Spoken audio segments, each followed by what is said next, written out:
अवाजी समातुन ताई radio voice of Sindh London. मुल मुहागो कतरो सिकण शहादत असां इबादत नज़र नाज पिरीअ जो। भलारे बिटदणी जे भलारे बैत सां मुंहिंजी आवाज़ मुसाफ़िर radio voice of Sindh London तां थी दुनिया जी कुंड कुड़छ ताईं जंहिंजा माग ॿुधजे पियो उन्हनि ॿिन्ही महिरबाननि खे सिक भरियो सलाम शाल क़बूल पवे। 19 अगस्त 2025 अंगारे जे ॾींहुं प्रोग्राम सोच वीचार साण करे आऊं अवां जी ख़िदमत में हाज़िर अवां जो पंहिंजो मेज़बान हबीब लगारी। प्रोग्राम जी शुरूआत में अवां लाइ इहा ई दुआ त शाल जित हुजो सुख सलामती सां हुजो, कॾहिं बि ॾुखियो ॾींहुं न ॾिसो ऐं कॾहिं बि अव्हां जूं मुर्कूं अमेरियूं न थियनि। दुनिया जी कुंड कुड़छ में जिते बि हुजो सिंध लाइ, सिंध वासियुनि लाइ ऐं दुनिया जे मसलूम माण्हुनि लाइ जा खोड़ींदा रहो। शाल अवां जा ख़्वाब तबीरनि सां लाऊं लही सघनि। पाण ॼाणूं था त वफ़ाक़ वरियनि खां वठी सिंध दुश्मन मनसूबा ठाहींदो रहियो आहे ऐं उन्हनि ते जीअं जो तीअं अमल जी कोशिशि पिणु कंदो रहियो आहे। मुल्क में किथे बि का वॾ फुड़े जी वसकार थींदी आहे, का ॿोॾि ईंदी आहे त वफ़ाक़ी हुकूमत जे नियतनि जी ॻोथरी मां वॾनि डेमनि ख़ासि तौर ते कालाबाग डेम जी ॿिली ॿाहिरि निकिरी ईंदी आहे। कोटड़ी डाउन स्ट्रीम ऐं डेल्टा में वेंदड़ पाणी खे ज़ियान करार ॾिनो वेंदो आहे। जॾहिं बि ॻाल्हि डेमनि जी थिए थी त उन मां मुराद कालाबाग डेम ई हूंदो आहे। वज़ीर कबीर उन मौज़ू ते ॻाल्हाइण में को मौक़ो हथां वञणु न ॾींदा आहिनि जो उहो संदन मरगूब मौज़ू आहे। बुनेर ऐं ॿियनि इलाइक़नि में आयल ॿोॾ ऐं बरसाती तबाही खां पोइ बि वफ़ाक़ी वज़ीरनि मशीरनि पाणी जे ज़ियान वारो राग अलापणु शुरू कयो आहे। अहिड़ी गोहर अफ़शानी रथाबंदी वारे वफ़ाक़ी वज़ीर अहसन इक़बाल पिणु कराची में कई आहे, जंहिं समुंड में सिंधु दरिया जो पाणी छोड़ करण खे ज़ियान करार ॾेई छॾियो आहे। वफ़ाक़ी हुकूमत जे उन बेरबल सानी जो चवणु आहे त सिंध हुकूमत खे चयो आहे त रोज़ानो समुंड में जेको पाणी वञे थो उनखे रीसाइकिल करणो पवंदो त कराची में पाणी जो मसइलो हल थी वेंदो। सिंधु डेल्टा जेको सिंध जे मुआशी ऐं माहौलियाती तवाज़न जो अहम हिसो आहे, गुज़िरियल केतिरनि ॾहाकनि खां पाणी जी खोट ऐं माहौलियाती तबाही जो शिकार आहे। सिंधु दरिया जे पाणी खे डेल्टा में छॾण खे दरिया जे पाणी ते धाड़े वाली कंदड़ धुरियूं ज़ियान करार ॾींदियूं रहियूं आहिनि। हूअं त सॼो साल कोटड़ी डाउन स्ट्रीम में पाणी न छॾियो वेंदो आहे। घणनि बरसातनि ऐं ॿोॾ वारो पाणी बि जॾहिं डेल्टा में वञे थो त उन्हनि धुरियुनि खे शदीद तकलीफ़ थिए थी, जंहिंजो इज़हार हूअ मुख़्तलिफ़ मौक़नि ते कंदा रहनि था। डेल्टा में न रुॻो ॿोॾ जे वक़्तु पर सॼो साल पाणी छॾणु न रुॻो ज़रूरी आहे पर फितरत सां हम आहंगी ऐं माहौलियाती तवाज़ुन खे बरक़रार रखण लाइ अहम पिणु आहे। सिंधु डेल्टा में पाणी जे वहिकरे खे रोकणु न रुॻो माहौलियाती तबाही जो सबबु बणिजी रहियो आहे पर उहो आलमी क़ानूननि जी भञकड़ी पिणु आहे। सिंधु डेल्टा दुनिया जे वॾनि ऐं अहम डेल्टाउनि मां हिकु आहे जेको न रुॻो सिंध जी ज़राइत मच्छी मारण ऐं मैशत लाइ अहम आहे पर आलमी माहौलियाती निज़ाम में पिणु अहम किरदारु अदा करे थो। हीउ डेल्टा लखे माण्हुनि जे रोज़गार जो ज़रियो आहे, जिते माहीगीरी ऐं ज़राइत ते दारोमदार रखंदड़ बिरादरियूं सदियुनि खां आबाद आहिनि। उनखां अलावा डेल्टा जे माहौलियाती निज़ाम में मुनफ़रद हयातियाती गूनागूनियत बायोडाइवर्सिटी मौजूदु आहे, जंहिंमें मुख़्तलिफ़ क़िस्मनि जा पखी, मच्छूं ऐं ॿूटा शामिल आहिनि। पाणी जी खोड़ सबबु ही गूनागूनियत ख़तरे में आहे ऐं उनजो असरु न रुॻो मक़ामी माण्हुनि ते पर आलमी माहौलियाती तवाज़ुन ते पिणु पइजी रहियो आहे। सिंधु दरिया में पाणी जो वहिकरो घटिजण जो सिधो असरु डेल्टा जी मिटी जी ज़रख़ेज़ी, समुंड जे पाणी जे वहिकरे खे रोकण ऐं मच्छी मारण जी मईशत ते पइजी रहियो आहे। उनखां अलावा पाणी जी खोट सबबु तमर जा ॿेला जेके माहौलियाती तवाज़ुन ऐं हयातियाती तनूअ लाइ अहम आहिनि तबाह थी रहिया आहिनि। तमर जा ॿेला न रुॻो समुंड जे तूफ़ाननि खां तहफ़ुज़ फ़राहम कनि था पर मच्छनि जे नसलनि जे वाधारे में पिणु अहम किरदारु अदा कनि था। सिंधु डेल्टा में पाणी जे वहिकरे खे यकीनी बणाइण ऐं आलमी क़ानूननि ऐं मुआदनि जे तहत पिणु ज़रूरी आहे। 1991 में मंज़ूरु थियल रामसर कन्वेंशन जेको वाटर लैंड जे तहफ़ुज़ लाइ आलमी मुआहिदो आहे ऐं ॿिया माहौलियाती मुआहिदा वाज़ह तौर ते चवनि था त डेल्टाउनि ऐं वाटर लैंड खे पाणी जी फ़राहमी यकीनी बणाइणु घुरिजे त जीअं उन्हनि जो माहौलियाती तवाज़ुन बरक़रार रहे। सिंधु डेल्टा खे रामसर साइट तौरु तस्लीम कयो वियो आहे ऐं उन में पाणी जे वहिकरे खे रोकणु उन आलमी मुआदे जी भञकड़ी आहे। उनखां अलावा गॾियल क़ौमुनि जे पाइदार तरक़ी जे मक़सदनि में पिणु माहौलियाती तहफ़ुज़ ऐं पाणी जी मुनासिब इस्तेमाल ते ज़ोर ॾिनो वियो आहे। मुल्क में जिते बि ॿोॾूं अचनि थियूं, सिंधु जे पाणी ते धाड़े वाली कंदड़ धुरियूं सॼी कावड़ डेल्टा में वेंदड़ पाणी ते कढनि थियूं। ॿोॾूं त माहौलियाती तबाही जो नतीजो आहिनि, जंहिं लाइ सिधी रीति हिन मुल्क जा हुक्मरान ज़िम्मेवार आहिनि। जेके मुल्क में नवां ॿेला पोखनि त पंहिंजी जाइ ते अॻु में मौजूदु ॿेलनि जी वाढी बि रोकराए न सघिया आहिनि। ॿोॾियुनि जी तबाही खे शदीद कंदड़ उहे कब्ज़ा आहिनि जेके पाणी जे लंघनि ते कया विया आहिनि। उन हुकूमती नाहलीअ जी चटी सिंधु जे डेल्टा खां पाणी न छॾण जी सूरत में आख़िर छो थी भराई वञे। यादगिरियुनि जा वर्क वराईंदे मीर मौला बख़्श लगारी लिखियो, हैदराबाद सेंट्रल जेल में क़ैद काटे वापसि हॉस्टल पहुतासीं। कैंटीन ते मानी खाइण आयासीं। कैंटीन ते मूंखे खाइण लाइ दाल मिली। ॿिए ॾींहुं दोस्तनि खे चयमि त हलो त सन हलूं ऐं साईं GM सेठ सां मिली अचूं। साईं वटि पहुतासीं। कचहरी खां पोइ मानी जो दस्तरखान लॻो। जेको ॾुंगो मुंहुं खोलियो त इतफ़ाक़ सां उन में दाल हुई। सो मूं वॾी रड़ कंदे चयो त साईं 6 महीना जेल जी दाल खाई, जॾहिं यूनिवर्सिटी पहुतासीं त दाल मिली। तव्हांजे वसीअ दस्तरखान ते बि असांखे दाल मिले त काॾे वञूं। साईं GM सेठ हिकदमि मास्तर ग़ुलाम कादिर खे हकल कई त खणो खणो ॿी मानी ठारायो। उन ॾींहुं त उहो अमल थियो, पर पोइ बि कुझु वक़्त ताईं साईं GM सेठ मानी में दाल जो आइटम बंदि कराए छॾियो। ऐं जॾहिं साईं GM सेठ सां मिलणु ईंदो हुयुसि त मुलाज़िम ॾेढी जे दरवाज़े ते बीही हकल कंदो हो त माई मौला बख़्श आयो आहे, साईं जो हुकुम आहे त अॼु दाल तयारु न कजो। नेठि मूं हिकु ॾींहुं साईं GM सेठ खे अर्ज़ु कयो त साईं महिरबानी करे दाल ते बंदिश वारो हुकुम वापसि वठो। असां अवांजा ग़रीब कारकुन आहियूं, सदाईं पिया दाल खाऊं। उन ॾींहुं हुज कई हुई। मुंहिंजे उन चवण ते साईं पंहिंजे नूरानी चहिरे ते मुस्कुराहट आंदी ऐं दस्तरख़्वान लाइ दाल खे बहाल कयाईं। अवांजी समातुनि ताईं radio voice of Sindh London.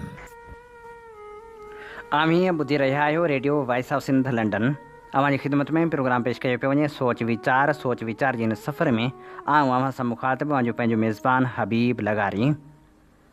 साईं मुंहिंजा निढनि सूबनि जे इतिहाद सां पंजाब जो मुस्तक़बिल ख़तरे में पइजी सघे थो। इन उनवान हेठि रफ़ीक अब्बासी लिखे थो, इस्लामाबाद में पंजाब जी बालादस्ती सबबि वफ़ाक़ पाकिस्तान असल में पंजाब जो औज़ार आहे, जंहिंखे रुॻो पंजाब जे मुफ़ादनि जो ओनो रहंदो आहे ऐं जिन खे हासिल ऐं मौजूदु करण वास्ते हमेशह सिंध बलूचिस्तान ख़ैबर पख्तूनख्वा सूबनि जे हक़नि ऐं वसीलनि जी विरासत में नाइंसाफ़ी कंदो रहंदो आहे। उन करे ई नतीजो इहो ॾिसण में अची रहियो आहे त मुस्तक़बिल में वफ़ाक़ जो वजूद ई ख़तरे में पइजी सघे थो। पंजाब हुकूमत फ़ौज ब्यूरोक्रेसी में ग़ालिब हैसियत रखे थो, या ईअं चइजे त बाक़ी टिनी सूबनि सिंध बलूचिस्तान ख़ैबर पख्तूनख्वा सां घणो करे वसीलनि जी विरासत ऐं नुमाइंदगी में नाइंसाफ़ी ऐं ज़्यादती कंदो रहे थो। पंजाब जी बालादस्तीअ जे करे पाकिस्तान जो वफ़ाक़ी ढांचो ई तकरारी थी वियो आहे। जेकॾहिं नंढा सूबा गॾिजी हिकु मुश्तरका हिकमत अमली इख़्तियार कनि या खेसि फेडरेशन मां धार कनि त पोइ न रुॻो पंजाब लाइ पंहिंजो जियापो पर मईशत क़ाइमु रखण बि ॾाढो ॾुखियो थी वेंदो, छो त पंजाब जी सनत ऐं ज़राइत घणो करे सिंध जे गैस ऐं बंदरगाह ते दारोमदार रखनि थियूं। गॾो बलूचिस्तान जी मैदनियात ऐं ख़ैबर पख्तूनख्वा जे पाणी ऐं तवानाई ते भाड़ियल पिणु आहे। जेकॾहिं सिंध बलूचिस्तान ऐं ख़ैबर पख्तूनख्वा सूबा गॾु थी हिकु गॾियल मौक़िफ़ इख़्तियार कनि त सूबनि जे वसीलनि जी विरासत ते नओं फार्मूलो लागू कयो वञे। पंहिंजे वसीलनि जहिड़ोक गैस, कोयले, तेल ऐं पाणी ते पाण मुरादो सूबाई कंट्रोल रखनि ऐं वफ़ाक़ी इदारनि में नुमाइंदगी जो तवाज़ुन क़ाइमु कयो वञे। क़ौमी असैम्बली में सीटूं बि बराबरि जे बुनियाद ते हुअणु खपनि। अहिड़े इतिहाद जी सूरत में पंजाब खे न रुॻो सियासी दॿाउ में आणे सघनि था, पर इक़्तिसादी तौर बि घणो कमज़ोर करे सघिजे थो। जेकॾहिं सिंध ऐं बलूचिस्तान जे तरफ़ां गैस बंदि कई वञे त उन सां पंजाब जूं सनतूं बीहजी सघनि थियूं। जेकॾहिं सिंध पंहिंजी ज़मीन ऐं बंदरगाह ते मुकमल कंट्रोल रखे त पंजाब लाइ बरामद ऐं दरामद जो रस्तो ई बंदि थी सघे थो। सिंधु दरिया जो वॾो हिसो पंजाब मां वहे थो, पर जेकॾहिं सिंध ऐं ख़ैबर पख्तूनख्वा गॾिजी सख़्ती कनि त पाणी जी विरासत में पंजाब ॾुखियाई में अची सघे थो। न रुॻो एतिरो, पर टिनि सूबनि जे इतिहाद सबबि पंजाब खे अकेले बालादस्त ताक़त सम्झो वेंदो, जंहिंसां बैन अक़वामी सतह ते बि उन जी ऐं वफ़ाक़ जी पोज़ीशन निहायती कमज़ोर थी सघे थी। टिन सूबनि जे इतिहाद जा फ़ाइदा बि सूबनि ऐं उतां जी आवाम खे पंहिंजनि वसीलनि ते ख़ुदि मुख़्तियारी जी सूरत में मिलंदा, पर इक़्तिसादी तरक़ी जा नवां मौक़ा मिलंदा ऐं रस्ता खुलंदा ऐं पंजाब जे दॿाउ खां आज़ादी पिणु मिलंदी। तालीम जी ताक़त जे उनवान हेठि इंजीनियर ठारो लिखे थो, सवली सिंधी में तालीम जी ताक़त उहा ताक़त आहे जेका दुनिया जे कंहिं बि इंतिहाई कमज़ोर ऐं ग़रीब इंसान खे दुनिया जे आला तरीन ऐवाननि में बाआसानी पहुचाए सघे थी। हिन ताक़त ज़रिए को बि फ़र्द चाहे उनजो वास्तो कंहिं बि रंग, नस्ल, ज़ात पात या मज़हब सां छो न हुजे, उहो पंहिंजे ख़ानदान ऐं पंहिंजे मुल्क जो नालो दुनिया में रोशन करे सघे थो। तालीम माण्हुनि में ख़ुदि एतमादी पैदा कंदी आहे, जंहिं करे समाज अंदरि चटाभेटी जो रुझान वधंदो आहे ऐं मुआशिरो ग़ैर मामूली तरक़ी कंदो आहे। दुनिया जे जिन बि मुल्कनि में मयारी तालीम मुरवज आहे, उतां जा माण्हू ख़ुशहाल ऐं मुल्क तरक़ी याफ़्ता सॾिबा आहिनि। उहे ई कुझु मुल्क जे बाक़ी दुनिया ते हुक्मरानी करे रहिया आहिनि। तालीम रुगो किताबनि ताईं महदूद नाहे हूंदी, उहा माण्हुनि जा दिमाग़ खोलींदी आहे ऐं खेनि ग़ैर मामूली ॼाण मुहैया कंदी आहे, जंहिंजे नतीजे में संदनि तख़लीक़ी ऐं तइमीरी सलाहियत वधंदी आहे। इंसान ज़ात जो पथर जे दौर खां वठी अॼु जे साइंसी दौर ताईं जो सफ़र बि उन तख़लीक़ी सलाहियत जो ई समर आहे। इंसान जे उन तख़लीक़ी सलाहियत जो वास्तो न कंहिं धर्मी वाबस्तगी सां आहे, न ई वरी कंहिंजे रंग, नस्ल या अमीरी सां। उहा सलाहियत तालीम ऐं तहक़ीक़ बिना कंहिंखे बि हासिल थी नथी सघे। उहा कमाल सलाहियत हिकु इंसान खे दुनिया जो अज़ीम साइंसदान ऐं ॾाहो बणाए छॾींदी आहे। मयारी तालीम आज़ाद ऐं तख़लीक़ी ज़हन पैदा कंदी आहे, जेके क़ौम खे ख़ुददार बणाईंदा आहिनि ऐं मुल्क जो नालो दुनिया में रोशन कंदा आहिनि। अहिड़ी तालीम ईमानदार अॻुवान पैदा कंदी आहे, जेके मुल्क ऐं क़ौम जी सही रहनुमाई कंदे मुआशिरे मां बदउनवानी ऐं बदनज़मी जो ख़ात्मो आणींदा आहिनि। उतां जे समाज जो हर फ़र्द पंहिंजो किरदारु ईमानदारी सां निभाईंदो आहे। अहिड़नि मुल्कनि जा माण्हू वॾा मेहनती ऐं ख़ुददार थींदा आहिनि, जेके कंहिंखां घुरे खाइण बदिरां बुख ते सुम्हण खे तरजीह ॾींदा आहिनि। उतां जा उस्ताद पिणु पंहिंजे पेशे सां बेइंतिहा मुहबत कंदा आहिनि ऐं पंहिंजूं सभु सलाहियतूं ॿारनि जी बहितर तालीम लाइ वक़्फ़ करे छॾींदा आहिनि। अहिड़ो ई जज़्बो डॉक्टरनि में बि हूंदो आहे, जेके पंहिंजे आराम खां वधीक अहमियत मरीज़नि जी सिहत खे ॾींदा आहिनि। अहिड़नि ई मुल्कनि में सुठा मुआशी ऐं समाजी माहिर पैदा थींदा आहिनि, जेके ईमानदारी सां पंहिंजे मुल्क ऐं क़ौम जी भलाई लाइ पंहिंजूं भरपूर सलाहियतूं इस्तेमालु कंदा आहिनि, त जीअं मुल्क तरक़ी करे ऐं उनजो अवाम सुखियो सताबो रहे। साइंस ऐं कारीगरी जा कमाल कारनामा बि अहिड़नि ई मुल्कनि में नज़र ईंदा आहिनि, जंहिंजे नतीजे में उतां जा माण्हू ज़िंदगी जा भरपूर मज़ा माणींदा आहिनि। अचो त सभई गॾिजी पंहिंजे मुल्क मां जहालत ऐं मुफ़लिसी जो ख़ात्मो आणियूं, जेको सिर्फ़ु ऐं सिर्फ़ु मयारी तालीम आम करण सां ई मुमकिन आहे। उन अज़ीम मक़सद लाइ वस वारनि खे क़ाइल करियूं त मुल्क अंदरि जल्द अज़ जल्द जदीद तालीम जी शुरूआति कनि। उन लाइ जदीद सहूलतनि सां आराइस्ता स्कूल क़ाइमु कनि ऐं उन्हनि खे हलाइण लाइ मयारी तदरीसी अमलो भर्ती कनि।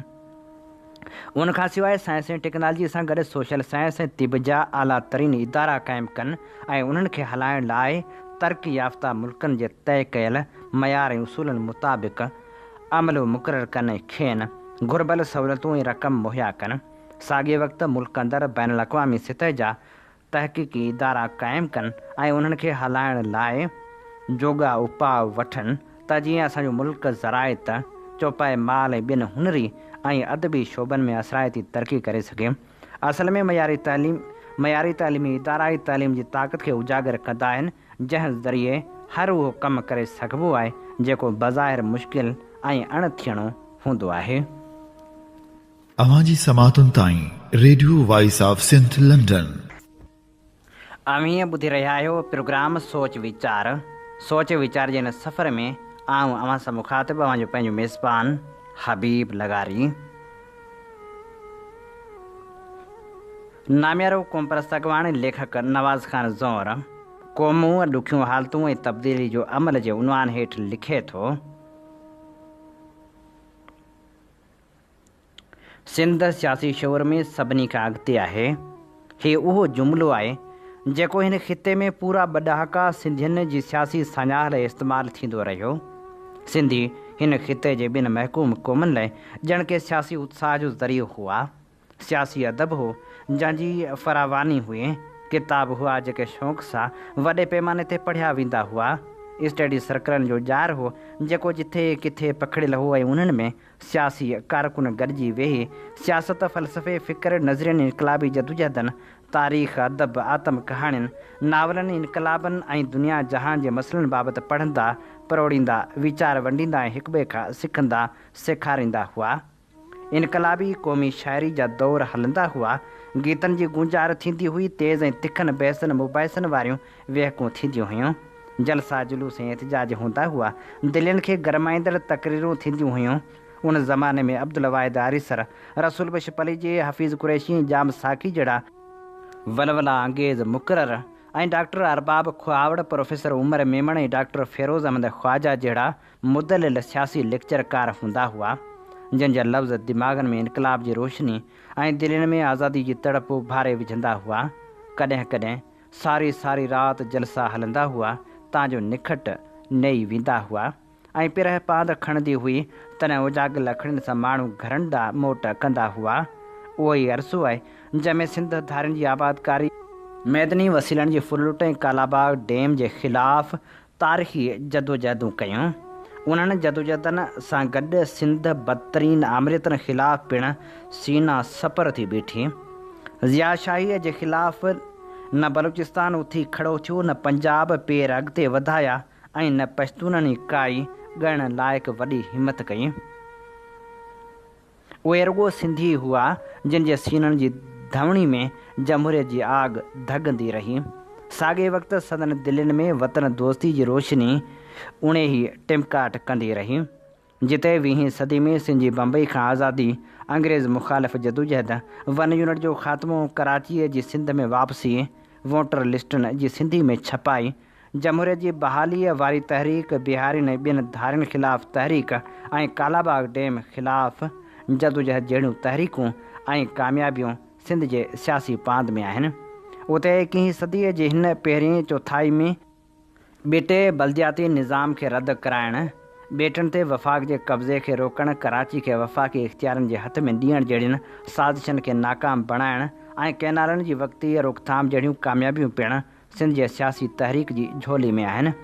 मुआशी ऐं आबादियाती मुहाज़ ते हिकु अहम कामयाबी हीअ पिणु आहे त अॻे सिंधी पंहिंजनि वॾनि शहरनि ख़ासि करे कराची खां जेतिरा बेगाना बणियल हुआ, हींअर उहे ओतिरा ई उन्हनि सां लाॻापिजी रहिया आहिनि। कराची में रुॻी सिंधियुनि जो अंग न वधियो आहे, पर कराचीअ जी सियासी समाजी ज़िंदगी, अदबी तहरुक, वापार, नौकरियुनि, मज़दूरीअ, निढनि वॾनि कारोबारनि, हुनरी कमनि, ख़ानगी शोबे, सनतनि, घरेलू कमनि, कारियुनि ऐं ॿियनि मैदाननि में बि उहे ॻाणाटे जोगा भाईवार थी पिया आहिनि, जंहिंसां कराची में सिंधियुनि जी सघ ऐं आबादियाती तवाज़ुन ते बहितर असर पिया आहिनि। साॻे वक़्तु सिंध में हिकिड़ो नओं विचों तबिको उसरी आयो आहे जंहिं पंहिंजा मुआशी मफ़ाद जोड़े वरिता आहिनि। मुनी सदीअ जी मुनज़म मुआशी रस्ते रोक जे बावजूदि हीअ जो सिंधियुनि हिकु क़ौम तौरु घण पासाई ओसर कई आहे, उहा का मामूली ॻाल्हि न आहे। उन जे पुठियां मुस्तक़िल मिज़ाजी लगातार महिनत, हिकु क़ौम तौरु जीअण जो नाक़ाबिल शिकस्त इरादो ऐं अॻिते वधण जी शदीद ख़्वाहिश लिकियलु आहे। जेतोणीकि सदियुनि जी महकूमी, फुरलुट, ज़ुल्म, रियासती मामरनि खां जबरी लातालुकी, ज़रई समाज वारी सुस्त रफ़्तारी, सियासी मुआशी रस्ते रोक ऐं समाजी इर्तिका अॻियां हथरादू बंदि ॿधल हुजण सबबा असांजो माण्हू कंहिं हद ताईं बेगानगी, अण लाॻापियल रविश, ख़ुदि एतमादी जी अणाहठ ऐं सकूत मिज़ाजी जो शिकार थियल आहे। पर पोइ बि हुन हार मञण बदिरां विख अॻिते वधाइण खे तरजीह ॾिनी आहे। हू लाॻीतो मुख़्तलिफ़ मसइलनि में फाथल आहे ऐं हर हुकूमत हुन जा मसइला हल करण बजाए वधाया आहिनि। जहिड़ी रीति जनरल ज़िया जी आमरियत सिंध में धाड़ियल पैदा करे सिंधियुनि जी समाजी मुआशी इर्तिका अॻियां बंदि ॿधा, अहिड़े ई नमूने जनरल मुशरफ जी आमरियत ऐं बाद वारनि PP हुकूमतनि करप्शन ऐं बदउनवानी वसीले सिंधियुनि जी सियासी पुख़्ताई ऐं रूहानी इर्तिका ते रोक विधी आहे। क़ौमूं रुॻो मादी इर्तिका न कंदियूं आहिनि, पर उन्हनि जी सक़ाफ़ती ऐं रूहानी इर्तिका तरक़ी ऐं तमीर पिणु थींदी आहे। क़ौमनि जो हिकु रूह बि थींदो आहे जेको सदियुनि जे सफ़र में पंहिंजा रंग ठाहींदो आहे। क़ौमी ऐं शख़्सी अवकार, ख़ुददारी ऐं ईमानदारी उन्हनि रंगनि मां हिकिड़ा अहम रंग आहिनि। 21वीं सदी जे आगाज़ वारनि हिन ॾहाकनि में सिंधियुनि जे उन्हनि तारीख़ी रंगनि ऐं गुणनि खे झीणो करण जी मुनज़म कोशिशि कई वई आहे। अॻूणे युगोस्लाविया जे हिकिड़े नामियारे दानिश्वर बरगेट हेकंथ कहंद लिखियो आहे, कमज़ोर अॻुवान कामयाबी खे ॾोकड़नि उहिदनि इक़्तिदार सां मापींदा आहिनि। मज़बूत ऐं वॾा अॻुवान कामयाबी खे संदन पारां आम माण्हुनि जे ज़िंदगीअ में आंदल बहितरीनु अॻु भराइण ऐं शऊर जे वाद वसीले कथींदा आहिनि। पर हिते उनजे उबतड़ कयो वियो आहे, जंहिंसां इनफ़रादियत पसंदगी ऐं मौक़े परस्ती में तमामु घणो वाधारो आयो आहे, जंहिंजो अणगणत नुक़सानु न सिर्फ़ सॼी आवाम खे भोगणो पियो आहे, पर उनजा हानिकार असर सियासत ते पिणु पिया आहिनि। पंहिंजे सियासी जोहर में मिडल क्लास जागीरदार दुश्मन थींदो आहे, पर सिंध में पुछ लटकाउ मिडल क्लास उभरियो आहे, जेको जागीरदारनि जो ॿधो बानो बणियलु आहे, जंहिंजो हिकु अहम सबबु हीअ आहे त सिंधी विचें तबिके पंहिंजे मुआशी मुफ़ादनि जो शऊर ज़रूरु माणियो आहे, पर मंझंदि सियासी मुफ़ादनि जो शऊर अञा उसरी न सघियो आहे। विचों तबिको जॾहिं पंहिंजे सियासी मुआशी मुफ़ादनि खे इज्तमाही क़ौमी शऊर सां सलाड़े विझंदो, तॾहिं सिंध में नवां सियासी रंग उभरी पवंदा। फ़िलहालु उहो जागीरदार जो तफ़ेली बणियलु आहे।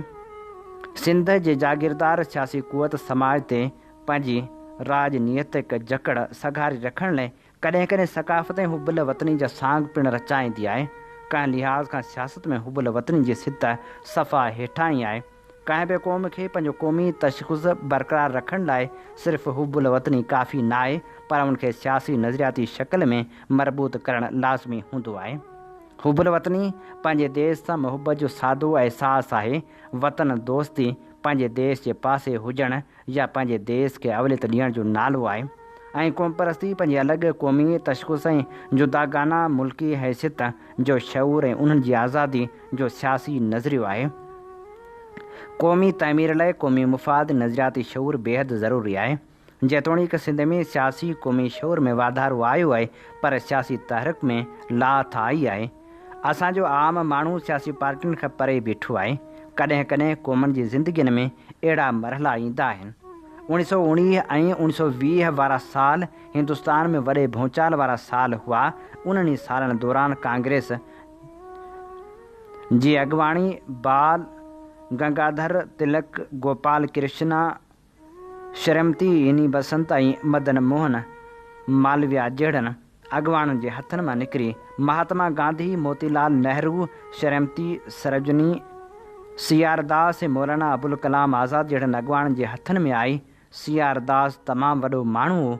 खेसि 1922 में इंडियन नेशनल कांग्रेस जो सदर चूंडियो वियो।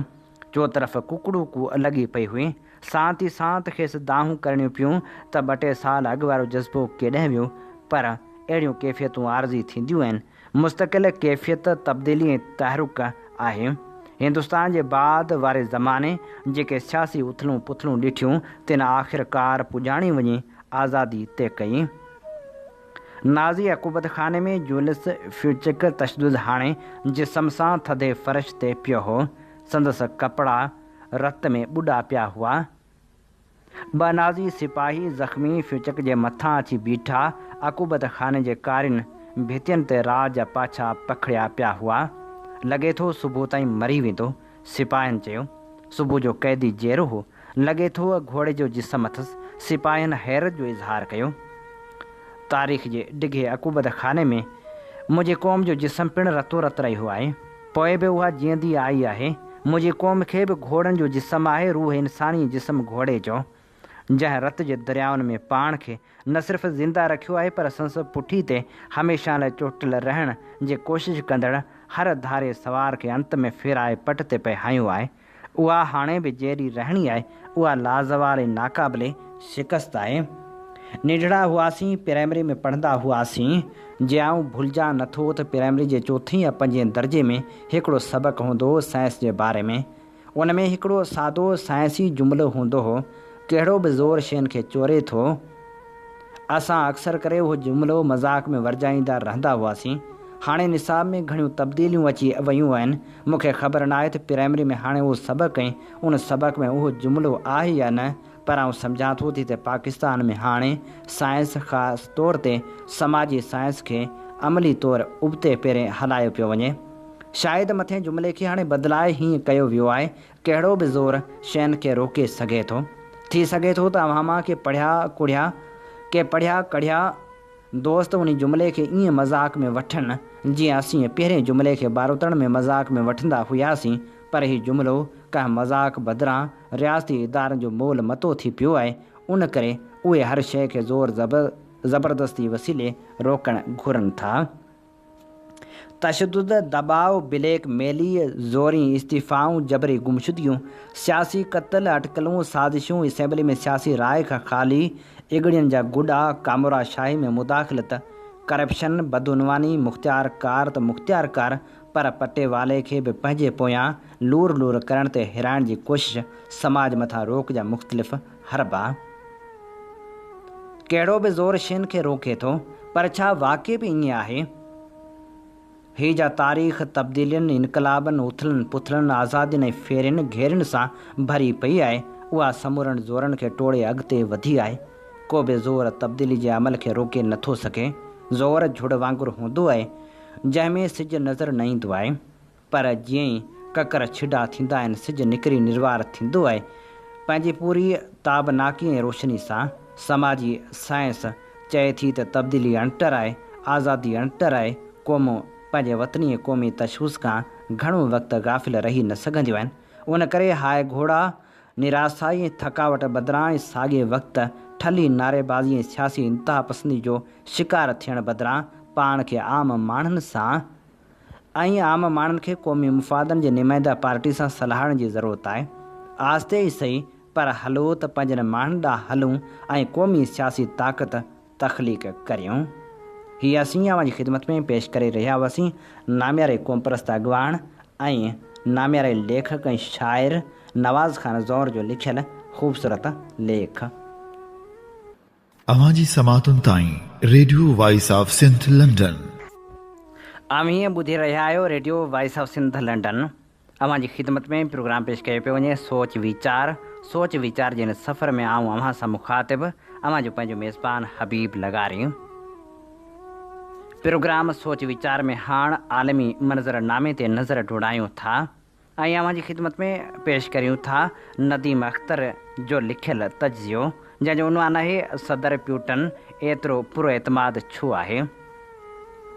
सदर डोनाल्ड ट्रंप ऐं रूस जे सदर व्लादिमीर प्यूटन जे विच में अलास्का में थियल मुलाक़ात में का बि अहम अॻभराई न थी सघी आहे। 3 कलाकनि ताईं जारी रहंदड़ उन मुलाक़ात में रूस ऐं यूक्रेन जी जंग बंदी ते ॿिन्ही अॻवाननि में कोई इतफ़ाक़ पैदा न थी सघियो। तारीख़ी मुलाक़ात खां पोइ थींदड़ गॾियल ब्रीफिंग में सदर प्यूटन इंतिहाई नफ़ीस ऐं मुदबराणे अंदाज़ में ॻाल्हि ॿोल जी शुरूआति कई। हुन चयो त असां इज़त ऐं एतिराम जे माहौल में तामीरी ॻाल्हि ॿोल कई आहे। सदर प्यूटन चयो त जेतोणीकि अमेरिका ऐं रूस जे विच में 2 समुंड आहिनि, पर असीं पाड़ेसरी बि आहियूं। हिते ॿिन्ही मुल्कनि जे ॿेटनि जे विच में रुॻो 4 किलोमीटर जो फ़ासिलो आहे।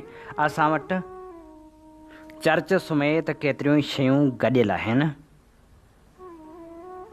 असां ॿी आलमी जंग में हिक ई दुश्मन जे ख़िलाफ़ गॾिजी विढ़िया हुआसीं। अॼु बि हिते उहे स्वेत हवाबाज़ दफ़न थियल आहिनि जिन अमरीकी हवाबाज़नि सां गॾु पंहिंजी ज़िंदगीअ जी क़ुर्बानी ॾिनी। सदर प्यूटन अमरीकी अवाम ऐं हुकूमत जो शुक्रियो अदा कयो जो उन्हनि संदन यादगार जी सार संभाल कई आहे। हुन वधीक चयो त सर्द जंग खां पोइ पहिरियों भेरो ॿिन्ही मुल्कनि जा लाॻापा एतिरे क़दुरु हेठिएं सतह ते अची पहुता आहिनि, जॾहिं त लाॻापनि जे सुधारे में रुॻो ॿिन्ही मुल्कनि न पर पूरी दुनिया जो फ़ाइदो आहे। असांखे छिकताण जो वर्क बंदि करे सहकार जो नओं बाब खोलणु घुरिजे। ब्रीफिंग में सदर ट्रंप चयो त केतिरनि ई मामलनि ते इतफ़ाक़ थियो, पर कुझु अहम नुक़्तनि ते गॾियल राय पैदा न थी सघी। हुन चयो त हिन जंग में रोज़ानो केतिराई माण्हू मारिजी रहिया आहिनि।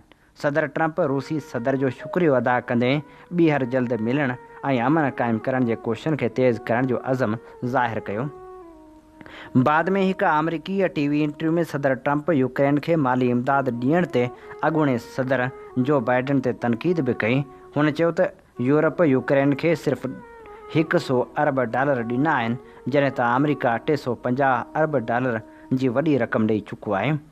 1992 में सोवियत यूनियन जे टुटण खां पोइ मगरब खे उहा ख़ुशफ़हमी हुई त 15 आज़ाद रियासतनि में विरहाइजी वञण खां पोइ रूस मुआशी ज़वाल जो शिकार थी वेंदो ऐं आख़िरकार मगरब जो मुहताज बणिजी वेंदो, पर ईअं न थियो। 70 वरहनि ताईं कम्युनिस्ट पार्टी जे हुक्मरानी हेठि सोवियत यूनियन साइंसी, टेक्नोलॉजी, इल्मी, तालीमी ऐं दिफ़ाई शोबनि में हैरत अंगेज़ तरक़ी कई हुई। अलबत्ता क़ौमी आज़ादी जे तहरीकनि जे माली ऐं फ़ौजी मदद पंहिंजी हिमायती हुकूमतनि जी संभाल ऐं अवाम खे सस्तियूं बुनियादी ज़रूरतूं मुहैया करण लाइ वसीलनि जी ग़ैर दानिशमंदाणी इस्तेमालु सबबि मईशत ते वॾो दबाव पियो, जंहिं करे सोवियत यूनियन भञडाह जो शिकार थियो। चयो वियो त रूस जल्दी टीं दुनिया जे मुल्कनि में शामिलु थी वेंदो, पर उहे उमेदूं उन वक़्तु दम टोड़ण लॻियूं जॾहिं रूसी हुकूमतनि ऐं सख़्त जान अवाम मुल्क खे मुआशी बुहरान मां ॿाहिरि कढे ॿीहर पंध ते बीहारणु शुरू कयो। यूक्रेन ते रूसी हमले जी हिमायत नथी करे सघिजे, पर इहो बि यादि रखणु घुरिजे त सोवियत यूनियन जे टुटण खां पोइ रूस खे इहा पक ॾियारी वई हुई त आज़ादु थींदड़ रियासतनि खे नेटो में शामिलु करे रूस खे घेरो न कयो वेंदो। यूक्रेन जी मौजूदा तकरार बि उन्ही वाइदे जी भञकड़ी जो नतीजो आहे। फेबरवरी 2022 खां जारी जंग में अमेरिका ऐं मगरब यूक्रेन खे केतिरा ई $100 अरब ॾिना त जीअं रूस माली ख़र्च ऐं इक़्तिसादी पाबंदियुनि सबबि थकिजी पवे ऐं हथियार फिटा करे, पर नतीजो बिल्कुलु उबतड़ निकितो। रूस खे नुक़सान बदिरां फ़ाइदो थियणु लॻो। गुज़िरियल 3 सालनि खां सख़्त तरीन पाबंदियुनि बावजूदि रूस जी GDP में वाधारो थी रहियो आहे, जेको अमेरिका जी 2% जे मुक़ाबले में 3% आहे। यूरोप रूस खां $900 अरब जी गैस ऐं LNG ख़रीद करे रहियो आहे। अमेरिका 2024 में रूस खां यूरेनियम, प्लूटोनियम ऐं भाण समेत $5 अरब जूं शयूं बरामद कयूं ऐं 2025 में बि $2 अरब खां वधीक जी दरामद थी चुकी आहे। चीन ऐं भारत जे मुक़ाबले में रूस जो सभ खां वॾो तेल ख़रीदार चीन आहे, जॾहिं त तुर्की बि वॾे मक़दार में रूसी ख़ाम तेल वठे थो, जंहिंजे 3 रिफाइनरियुनि मां G7 जा मुल्क $1.8 अरब जे पेट्रोलियम शयुनि जी ख़रीदारी कंदा आहिनि। रूस ॼाणे थो त अॼु जी दुनिया मुआशी ऐं सियासी तौर ते हाणे हिकु न रही आहे। मईशतूं हिक ॿिए सां ॻंढिजी वियूं आहिनि। हाणे का बि क़ौम अलॻि तरक़ी नथी करे सघे। सदर प्यूटन खे इहा ख़बर आहे त ॾुखियो वक़्तु घणो करे गुज़री वियो आहे। हाणे आलमी मंज़रनामे में हू अकेलो न आहे, बरक्स ऐं आलमी ॾखण संदसि भर में बीठल आहिनि। उहे सबब आहिनि जो रूस खे को वॾो सियासी या मुआशी ख़तरो लाइक़ु न आहे। सदर प्यूटन जो एतमाद संस ॻाल्हाइण जो अंदाज़ उन हक़ीक़त जी मुकमिल अकासी करे थो। रूस जेको 3 सालनि खां पाबंदियुनि जो मुक़ाबिलो करे रहियो आहे, उनखे कीअं मुमकिन आहे त 3 कलाकनि जी ॻाल्हि ॿोल में क़ाइल कयो वञे। जंहिं ॾींहुं हीअ हक़ीक़त सम्झी वेंदी, उन ॾींहुं रूस यूक्रेन तकरार जो मुनसिफ़ाणो हल बि निकिरी ईंदो। हीअ असीं अवां जी ख़िदमत में पेश करे रहिया हुआसीं नदीम अख़्तर जो ख़ूबसूरत तजिज़ियो। जीअं तव्हीं चङी रीति ॼाणो था त 9 अगस्त ते जदीद सिंधी साफ़ जे बानी, सिंध लाइ मुसलसल जाखोड़ींदड़ साईं इमदाद ओढो ऐं radio voice of Sindh London ऐं voice of Sindh London web TV जी सालगिरह मल्हाई वई हुई, जिते सालगिरह जे हवाले सां मुख़्तलिफ़ तक़रीबूं मुनक़िद थियूं। उते मुख़्तलिफ़ अॻवान पारां भेटा पिणु पेश कई वई। सालगिरह जे हवाले सां मुख़्तलिफ़ तक़रीरूं ऐं तहरीरूं मुसलसल असीं अवां जे समातनि जी नज़र कंदा रहिया आहियूं। अॼु असीं अवां जे समातनि जी नज़र करियूं था नाम्यारी ब्रॉडकास्टर वीना शरंगी जी ॻाल्हि ॿोल।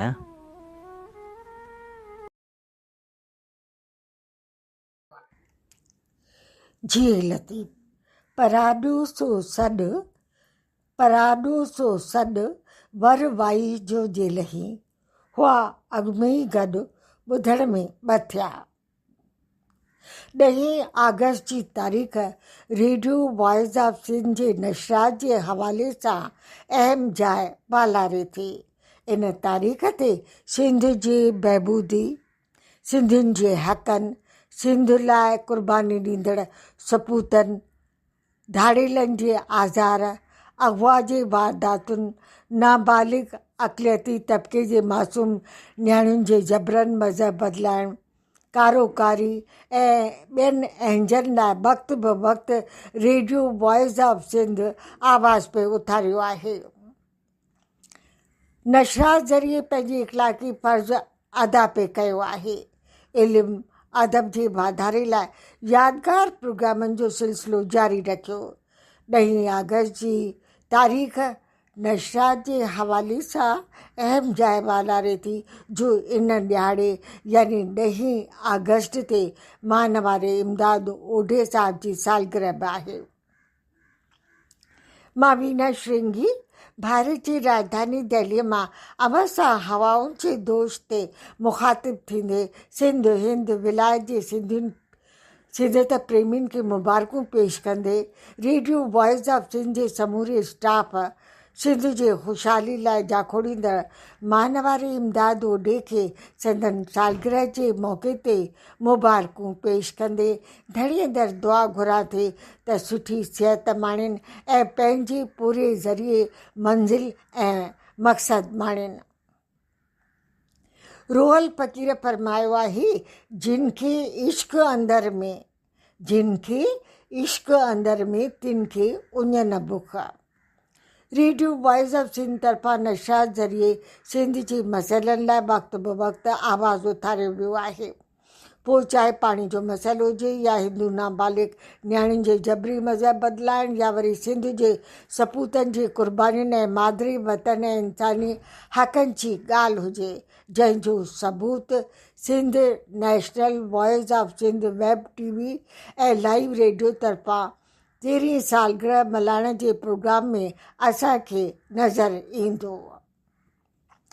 Sindh national voice of Sindh London web TV ऐं लाइव रेडियो जी 13 सालगिरह जे मौक़े ते जीजल सिंध लाइ अक़ीदत पेश कंदे वीर सपूतनि खे ख़िराज अक़ीदत पेश करण लाइ लंडन में तारीख़ी प्रोग्राम मुनक़िद करे पंहिंजो इख़लाक़ी फ़र्ज़ अदा कयो वियो आहे। सनीअ सुई सुबियो मुंहुं मारुनि सी साह, पखनि जी प्रीत माड़ियुनि सी न मटिया। हिन साल बि 13 सालगिरह जो ॾिहाड़ो जोश ऐं ख़रोश सां मल्हायो पियो वञे।